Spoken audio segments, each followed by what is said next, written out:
los seres humanos tenemos que acordarnos del primero, y es de preservar la vida. ¿Y preservar la vida a costa de lo que sea? No. Preservar la vida dignificando la vida. Y la vida es digna en todo momento, desde que nacemos hasta que morimos. La dignidad se mantiene siempre. No perdemos la dignidad cuando nos enfermamos. Cuando nosotros nacemos estamos acostumbrados, ¿verdad?, a que nos recibe mucha gente.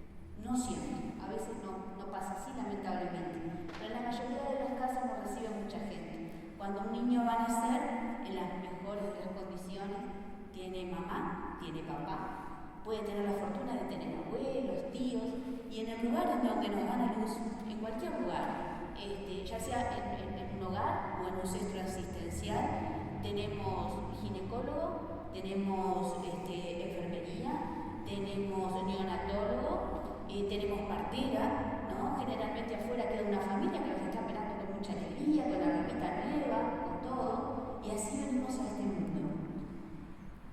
Con alegría, porque nos esperan con alegría. Y no sabemos si ese niño o esa niña va a nacer con algún problemita de salud, pero lo recibimos con alegría, porque es una nueva vida que se integra a este mundo.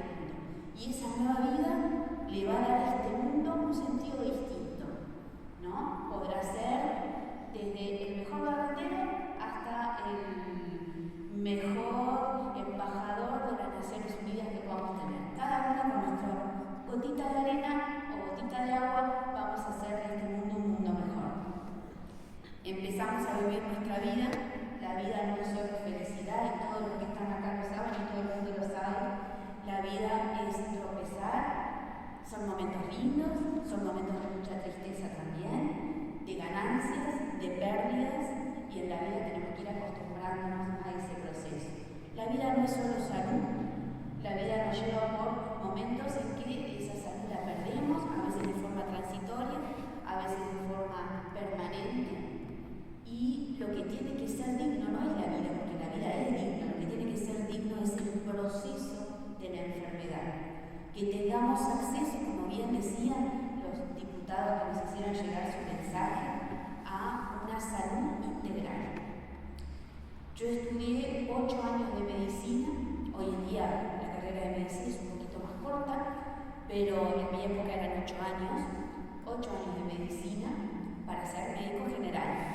Después estudié 4 años para especializarme en oncología.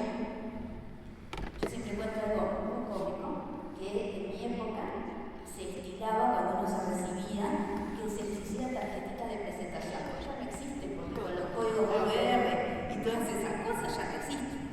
¿Sí? No, pero a ver, pero qué gracioso lo que voy a contar. Cuando yo me recibí, mis padres muy orgullosos, mi padre constructor, mi madre maestra, era un orgullo tener un hijo médico, me regalaron 100 tarjetitas, que eran un montón. 100 tarjetitas de presentación que decía doctora María Renata Sosa Ballester, la dirección y el teléfono de casa, porque en mi época no había celular cuando yo me recibí. Así que teníamos un bip para que nos llamaran a las médicas. Y mi padre me regaló eso. Cuando decidí, conté en mi casa qué especialidad vas a hacer, y le dije oncología, tengo una familia que por parte de mi papá todos han fallecido por cáncer. Y me dijo, bueno, podrías haber elegido algo mejor, pero si te gusta, está todo bien. Cuando me recibí de oncólogo, mi padre me hizo 50 tarjetitas.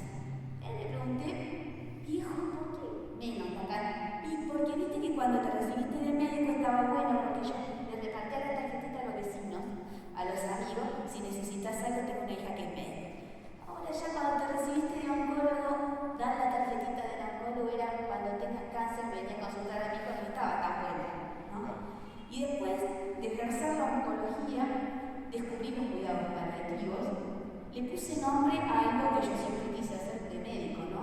Uno sabía, nos enfermamos físicamente, nuestro organismo deja de funcionar, nuestra psiquis también, ¿no? Por eso es tan importante la salud mental, una carencia absoluta que tenemos en nuestro país, lamentablemente, y que tantos problemas nos ha traído. Una crisis que es a nivel mundial, pero en nuestro país es muy importante. Pude incorporar lo que era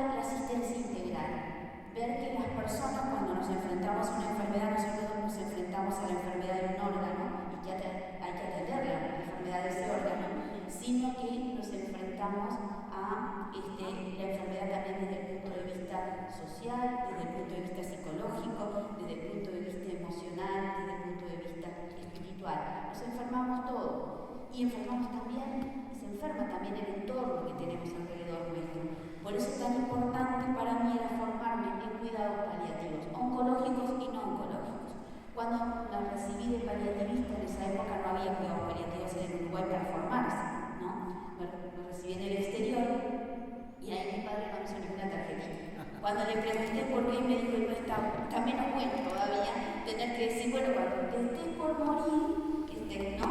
Y costó explicarle incluso a mi padre, ¿no? Que los cuidados paliativos no son para la gente que se va a morir, porque morir no vamos a morir todos, ¿no? El tema es que cuando uno nace, ya nace con una fecha de caducidad. Somos exactamente igual que los alimentos. La tenemos todos tenemos una fecha para irnos. No se necesita estar enfermo, se necesita estar vivo, es el único requisito para morirse. Y la muerte tampoco es digna o indigna, la muerte siempre es digna. Si yo les voy a hablar de la vida y de la muerte, yo siempre hago una alegoría de que la vida y la muerte, cuando nosotros nacemos, están los dos presentes.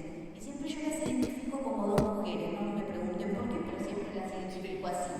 Una mujer que es la vida, que nos recibe, cada uno tiene su concepción, para mí, desde el momento de la concepción, nos va acompañando la vida, nuestro desarrollo intrauterino, después cuando nacemos, cuando vamos creciendo. Pero es una mujer que cada día se va alejando un paso más de uno. Sin embargo, a la muerte siempre la consideré como una mujer que está plantada delante mío y acompañándome para siempre. Es la única que me va a acompañar hasta el último momento. Después, obviamente, están la gente que nos rodea, las creencias que nosotros tenemos, que no estamos solos, que siempre vamos a tener mucha gente alrededor, que está acá y que no la vemos tampoco porque está en otro plano existencial, ¿no? Pero la vida y la muerte son dignos, ¿no? Lo que tiene que ser digno y que muchas veces no es, lamentablemente, por como bien nos dijeron y compartían el colega y los diputados que precedieron, que nos mandaron sus opiniones, lo que muchas veces no es digno es el proceso que tenemos en la vida, y muchísimo menos, lamentablemente, el proceso de enfermedad y el proceso de muerte. Y es en eso en donde uno piensa el Estado tendría que priorizar que ese proceso de vida y proceso de muerte sea totalmente digno para todos los habitantes de la República Oriental del Uruguay. Que todos tuviéramos una asistencia de calidad, que cuando a todos nosotros nos diagnostiquen una enfermedad crónica, irreversible, incurable, tengamos acceso a especialistas como son el caso de los cuidados paliativos, que no son solamente médicos. Nosotros trabajamos en equipo interdisciplinario, formamos grupo con licenciados de enfermería, enfermeros, asistentes sociales, trabajadores sociales, un equipo grande interdisciplinario de gente que se dedica a la salud, asesores espirituales, distintas especialidades médicas y algunas no médicas, para contribuir a mejorar la calidad de vida de esa persona que está transcurriendo una enfermedad y acompañarlo en el proceso de morir. ¿Por qué objeción de conciencia? Primero, decirles que lisa y llanamente este proyecto de ley es un mamarracho, que no da ninguna garantía, que no es un canto al amor, ni a la libertad, ni a la empatía de que se está muriendo. Eso es realmente una gran mentira que lo venden a ese proyecto de esa manera, pero que no es así. Que en nuestro país hacen falta tantas cosas. Cuando uno va caminando por las calles de Montevideo y de todos los departamentos de la República, vemos gente en estado de situación de calle. El Estado ahí tiene que estar presente, ¿no? El Estado tiene que estar presente en esas personas para que no estén en la calle. El Estado tiene que estar presente en una epidemia como tenemos en el Uruguay, que es ante el suicidio, de gente de todas las edades y de todas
existe ningún enfermo que sea incuidable.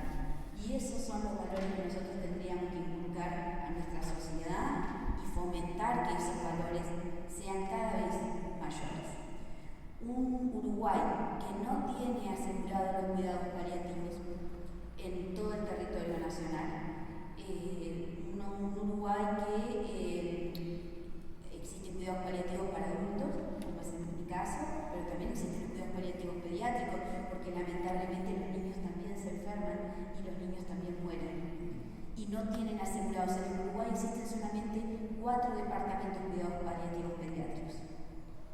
Y existe gente en nuestro país que está formada para cuidados paliativos pediátricos y para cuidados paliativos para adultos. No es un tema de escasez de recursos humanos.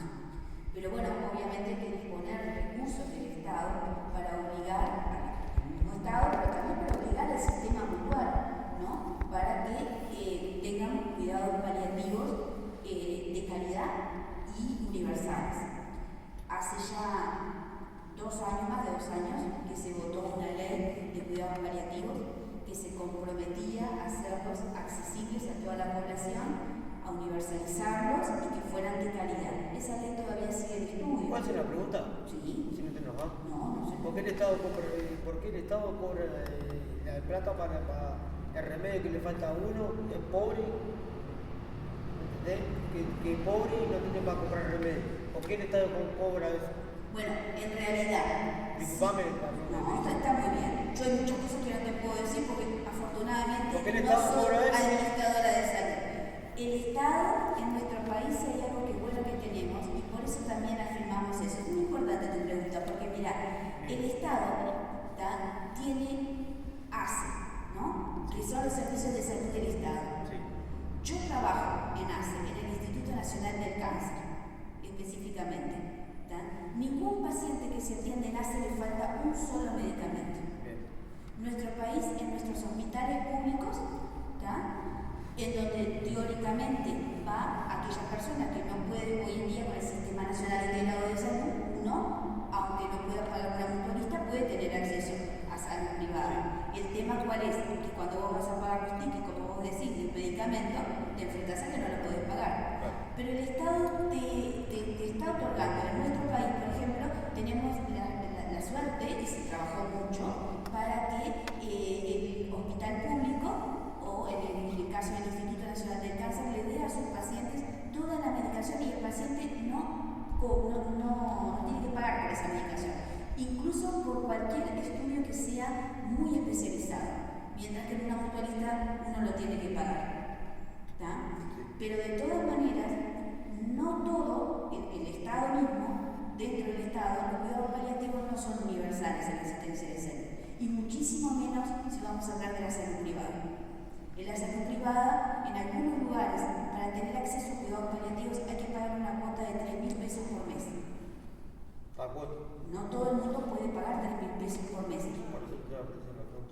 Lo que asegura la ley de cuidados paliativos, y por eso desde la Sociedad de Cuidados Paliativos del Uruguay y desde agrupaciones como Prudencia y desde muchos otros lugares, y bueno, y afortunadamente nuestros legisladores también lo consideraron importante, se votó la ley de cuidados paliativos para garantizar, pero hace 2 años que están estudiando la reglamentación de esa ley. La ley es muy linda, pero no deja de ser hojas de papel. Hasta que no se aplica, hasta que no se reglamenta y no se aplica, no sirve para nada tener una ley. ¿Y cuál es el escollo de aprobar esta ley? Es que están viendo los costos, ¿no? Porque va a haber que invertir plata en la salud, en médicos, enfermeros, psicólogos, asistentes sociales, para que den su servicio a la comunidad para tener cuidados paliativos de calidad y universales, ¿no? Pero lamentablemente hasta ahora no lo tenemos resuelto. Entonces pensar que en nuestro país legalizar un instrumento de muerte cuando no tenemos garantizados los cuidados paliativos es como poner la carreta adelante de los bueyes, ¿no? Sí. Cuidados paliativos, para que no sepa, se trata de una disciplina, como les dije, interdisciplinaria, donde trabajamos mucho personal del equipo de salud y algunos integrantes que no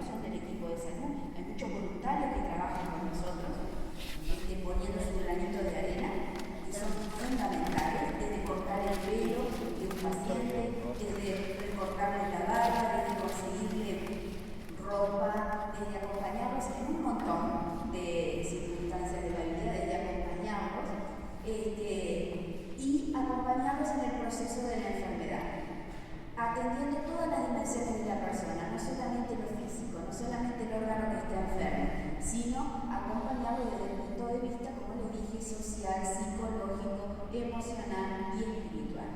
¿Hasta qué momento? Hasta que la persona tiene que fallece, ya sea porque la enfermedad progresó, ya sea porque tuvo una complicación. Por eso nosotros abogamos porque jamás ningún médico tenga que decirle a un paciente no hay nada para hacer, porque siempre se puede hacer algo, siempre se puede cuidar. Cuando un paciente va a fallecer, hace muchos años que trabajo en oncología, muchos años que trabajo en cuidados paliativos, he acompañado a muchas personas a morir. Y por eso puedo dar fe, como pueden dar fe de gente que ha acompañado a sus familiares o a seres queridos, que la muerte y el proceso de morir tiene que ser digno, pero que la muerte en sí es dignación, porque es el fin de cada ser vivo, ¿no? Sea humano o no sea humano. Todos nacemos y morimos. Lo que tenemos que preocuparnos es por la dignidad del intermedio, ¿no? Que tiene que ser digno para todos. Eso es lo que nosotros quisiéramos que ocurriera en nuestro país, que cada uno de nosotros tengamos asegurado en el momento que nos toque enfrentar una enfermedad, un equipo de salud que nos acompañe, que nos vea como personas, no como enfermedades, que nos atienda de forma integral, que nos acompañe, que acompañe a nuestras familias, y que ese proceso de enfermedad y ese proceso de muerte en algún momento nos permita, que a veces se critica tanto las enfermedades crónicas. Yo estoy acostumbrada, lo que me contaba de mi padre, es un ejemplo de lo mal que pescaban. Cuando dices oncólogo, dice muchas gracias, espero no necesitarla nunca. A veces es mejor conocer a alguno por la duda, porque es una enfermedad muy prevalente en nuestro país. Pero a veces el cáncer, por ejemplo, que es una enfermedad que yo más no puedo hablar, no es tan malo, y a veces la gente mira con cara rara cuando yo le digo no es tan malo tener cáncer. El cáncer da la oportunidad de darnos la certeza que tendríamos que tener todos los días, de que algún día nos vamos a morir, y que ese día, cada día que pasa, está más próximo. Es como que nos dice, disfrutemos cada momento que tengamos de nuestra vida al máximo, con lo que tengamos, quizás no con todo lo que quisiéramos, con lo que tengamos, pero vivámosla intensamente. Y cuando llegue el momento de morir, podamos tener la suerte de que nos acompañe nuestra familia, nuestros amigos, un equipo de salud que esté a nuestro lado, que nos permita decirle a los seres que dejamos, te quiero, adiós, pedir perdón, porque todos hemos cometido macanas en nuestra vida, debemos pedir perdón seguramente por alguna cosa que hicimos, ¿ya? Y decir adiós. Y en ese proceso, que a algunos les puede parecer muy doloroso, en realidad nosotros no lo vivimos con dolor como profesionales, lo vivimos con mucha alegría y lo vivimos con mucha esperanza. ¿Por qué? Porque tratamos que ese momento sea un momento en donde el que se va pueda dejar su legado a la gente que conoció y a la familia en donde le tocó nacer, en donde se fomente el perdón, en donde dejemos un buen recuerdo. A nosotros nos ha tocado acompañar personas que se han casado estando en el proceso de agonía. Nos ha tocado adelantar cumpleaños de 15 para que se saquen las fotos los abuelos, los padres con sus hijas porque van a cumplir 15 años. Nos ha tocado festejar Navidad. Nosotros festejamos Navidad 2 veces en el año, el 24 de junio, fecha de San Juan, para quienes profesan la religión católica, pero también lo festejamos porque es como la mitad del año. Y muchos de los pacientes siempre nos dicen, voy a poner el arbolito hoy. ¿Y por qué no? ¿No? En realidad, cuando Jesús nació no pusieron un arbolito. Después nos enseñaron a poner un arbolito, no es una costumbre. Después nos acostumbramos a poner el arbolito. Bueno, nuestros pacientes, hay muchos pacientes que festejamos el 24 de junio o cualquier fecha, porque sabemos que no vamos a llegar a cuando lo festeje todo el mundo. Y festejamos el cumpleaños antes, y hay gente que no conoce la playa, aunque les parezca mentira, o que nunca fue a McDonald's a comer, en el caso de un adolescente, o que quería hacerse un tatuaje y no va a llegar pero quiere hacerse un tatuaje y el médico dice que no se puede hacer un tatuaje, pero el paliativista va y lo acompaña a hacerse un tatuaje. Y entonces nosotros fomentamos un montón de cosas que otros médicos o que la medicina tradicional no la va a fomentar, porque la verdad es que no tenemos tiempo.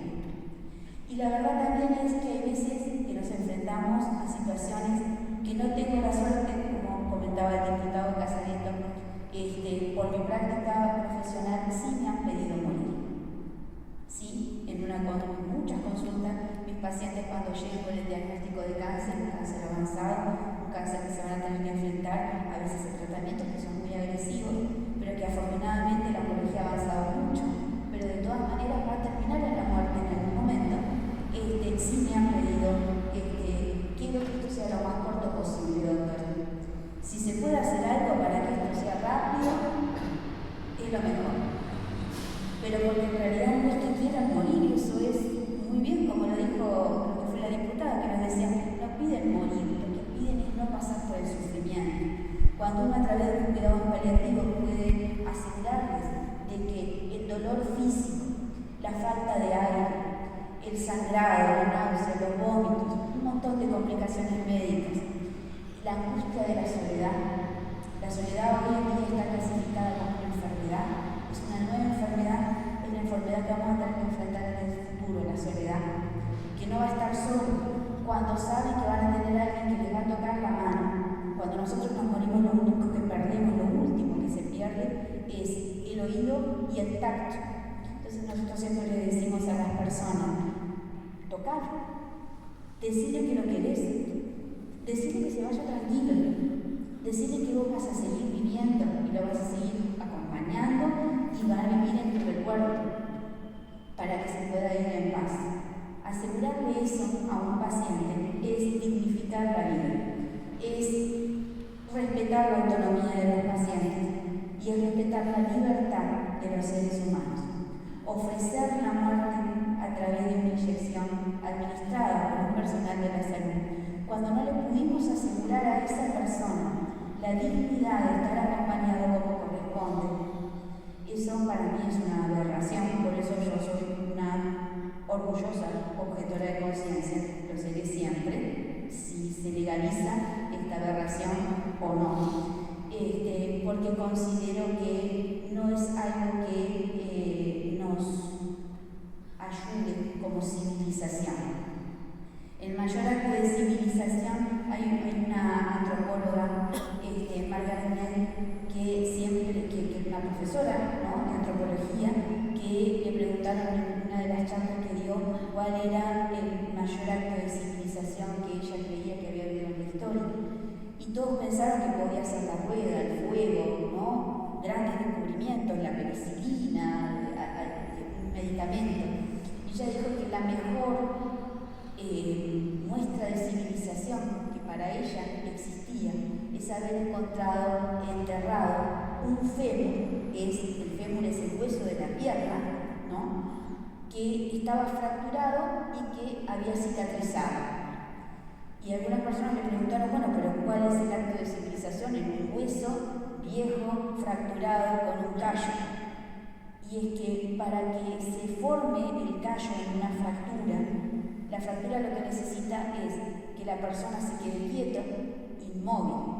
Pero para que cada uno de nosotros estemos quietos e inmóviles y que esa fractura pueda sanar, necesitamos que exista otro ser humano que se acerque a nosotros, nos traiga agua, nos traiga comida, nos higienice, nos cuide, nos aleje en esa época de donde se descubrió ese fémur, ¿no?, animales que andaban sueltos alrededor, y los alejara para que no se aprovechara de uno que estaba débil. Eso significó que otro ser humano cuidó a esa persona. El hueso pudo sanar y alguna vez esa persona se volvió a levantar y después, como todo ser humano, falleció. Pero eso señaló la civilización y esta es lo que hace, es dar una vuelta atrás a esa civilización. Y también no quiero que todos sean rosas y margaritas y pajaritos volando, porque también existe el sufrimiento que no lo podemos calmar en cuidado paliativo. Es un porcentaje pequeño, pero sí existe 5% del sufrimiento, ya sea orgánico o no orgánico, no se puede controlar. Y eso también es una realidad. Pero los cuidados paliativos tenemos una indicación médica que es legal, que es éticamente correcta, que se llama la sedación paliativa. Y la sedación paliativa es administrarle a un paciente que está en la etapa agónica de su enfermedad, una enfermedad terminal, y que está en sus últimos días de vida, y ante un sufrimiento que puede ser cualquiera, y que todo el equipo médico se reunió, puso toda su experticia, todo lo que sabe, tenemos todas las medidas como existen en nuestro país, porque no nos olvidemos que estamos hablando de nuestro país, no estamos hablando de lugares donde no existen fármacos, en donde geográficamente es imposible acceder a todo. Acá tenemos acceso a todo, afortunadamente, ¿no? Pusimos toda nuestra experticia para lograr calmar ese síntoma y no lo logramos controlar. Y ese paciente está sufriendo.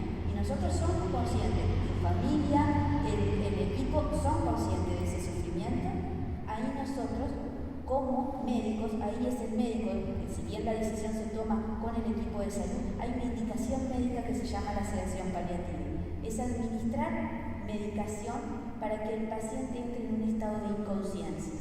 Es lo mismo que se hace cuando uno va a una sala de operaciones. El anestesista, ningún cirujano se le ocurre operar sin anestesia, ¿verdad? Bueno, entramos en un estado de inconsciencia del paciente. Uno sufre porque tiene conciencia. Si no tuviéramos conciencia, no sufriríamos. Entonces, disminuimos el estado de conciencia del paciente. El paciente ya no es consciente del sufrimiento, de ese dolor, o de un sangrado, o de o de la falta de aire, y después el paciente fallece, pero por causas naturales. Fallece porque la enfermedad sigue su curso y tiene que fallecer, pero sin sufrimiento. O sea que el vender la eutanasia porque vamos a sacar el sufrimiento y así la gente no va a sufrir es una mentira. Los cuidados paliativos pueden calmar ese sufrimiento. Ese sufrimiento se llama sufrimiento refractario, porque hicimos todo lo posible por calmarlo, no pudimos, y entonces nos estamos preocupando porque el paciente esté tranquilo, en paz y fallezca cuando tenga que fallecer, no cuando lo indique un médico o lo indique otra persona. Y es diferente de la eutanasia, y lo aclaro bien porque muchas veces se confunde. La eutanasia es que un médico administre a un paciente a su pedido una medicación que es una medicación mortal, una medicación que primero lo que hace es lo mismo que la sedación, disminuye el estado de conciencia, porque muchas veces uno siente, preparen, pueden ver varios videos en donde incluso se pone música y hacen fiesta y el paciente después lo lleva a una habitación y ahí parece como que se murió todo en paz. Y eso no es así. La eutanasia no es un proceso en que se muere sin dolor. Lo que pasa es que se aplica exactamente lo mismo en un principio. Se aplica una medicación que son sedantes para que el paciente pierda la conciencia, el paciente se duerme y inmediatamente se administra una medicación que en 5 minutos paraliza el diafragma. Si nosotros paralizamos el diafragma con dicha medicación, sin haber administrado un sedante para que el paciente estuviera dormido, lo que vamos a ver es que el paciente va a tener espasmos. Es una forma muy horrible de morir, porque paraliza el diafragma, paraliza la circulación de la sangre y paraliza la posibilidad de respirar. Así que lo que venden como una muerte muy romántica, muy linda y muy placentera, les puedo asegurar que no es así. Como va encaminado todo esto, parece que hemos discutido esto y hace muchos años que estamos con la compañía de Álvaro y de muchas personas que lo que tenemos en común es el no a la eutanasia, el sí a los cuidados paliativos, el sí a dignificar el proceso de vivir y el proceso de morir. No tenemos ninguna filiación política en común, unos y otros, ¿no? Tampoco nos une la religión, nos une solamente el trabajar por un Uruguay en donde podamos